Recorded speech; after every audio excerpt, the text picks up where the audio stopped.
What's up, beautiful image bearers? It's me, CA3, and today we're taking a look at John 13 and 34 through 35. So in this particular passage, Jesus tells of a new commandment. It says, "A new commandment I give to you, that you love one another as I have loved you, that you also love one another. By this all will know that you are my disciples, if you have love for one another." So we see this idea here of a new commandment, and the specific ancient Greek word used here for new actually implies freshness, or the opposite of outworn rather than recent or different. It isn't that this commandment was just invented, but it will be presented in a new, fresh way. God has always been about love. John 3 and 16 tells us that he loved the world so much that he sent his only begotten son to die for us, so that whosoever believes in him won't perish but have everlasting life. It was God's plan from the beginning to show his love for his people.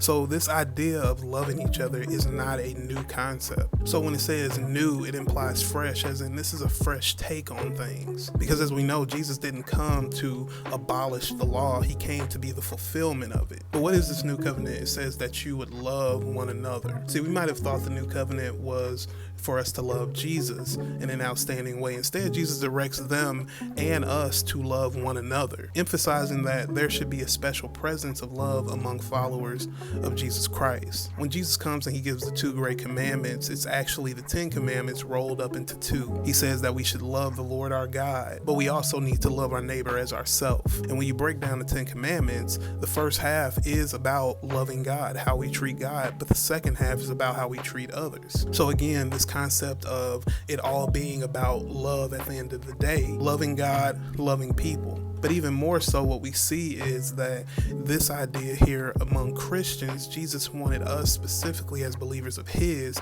to share a special kind of love with each other because we have the knowledge of his love. And that's what it goes on to say here, as I have loved you. And like we said, the command to love wasn't new, but the extent of love just displayed by Jesus was new. As would be the display of the cross, love was newly defined from his example. Jesus himself said, "Greater love has no man than this, than to give his life for his friends." So Charles Spurgeon puts it this way: we are to love our neighbor as ourselves, but we are to love our fellow Christians as Christ loved us, and that is far more than we love ourselves. And this kind of goes in line with what the Apostle Paul would later say, that we should esteem others as higher than ourselves. The Christian life is a life of humility. It's a life of being willing to humbly serve other people and care more about the interests of others around us than we do about our own interests. Jesus continues here and says, "By this all will know that you are my disciples." Jesus said that love would be the identifying mark of his disciples. It wasn't that love for the outside world was not important or relevant, but it wasn't first. How can we show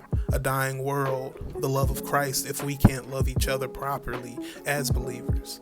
Many of us call ourselves brothers and sisters in the family of Christ, and yet we don't act like brothers and sisters. Many of us spend way too much time fighting among each other, fighting over differences and opinions on theology and things of that nature. But at the end of the day, the thing that binds us is if we all believe that Jesus Christ is the Son of God who came to take away the sins of the world, then we are family and we should act like it. See, there are other measures of discipleship, but they come after this mark.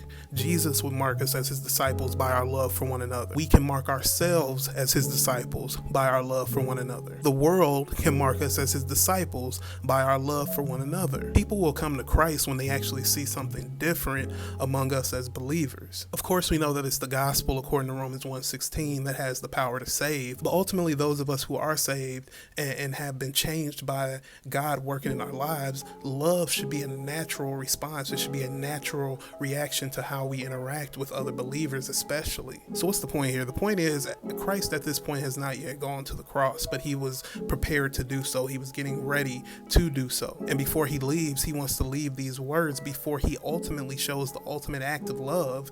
He makes it clear one more time, y'all have to love each other. So especially as we approach another Easter, as we call it, season, we need to keep this in mind. This holiday that so many of us celebrate is about the ultimate example of love, the greatest example example of love. And the mark of a true believer, somebody who's been changed by that act of love, is to now go and reciprocate and show that same love and grace to those around us. We should be loving to those who don't believe, but even more so to those who claim to believe the same things we do, because if we all believe the same, we're all of the same body. So that's the main thing I want to encourage y'all today. Go out and love on somebody. Love on the people around you with the love of Christ. Love on the people who don't know Jesus with the love of Christ. And if you don't know Christ and you're looking for real love, it can be found in him, in the man who laid down his life for your sins, the sins you could have never paid for, but rose again from the dead so that he could have the power to make us love and live the way that he expects us to. That's all I got for y'all today. God bless y'all. Be easy, and I love you.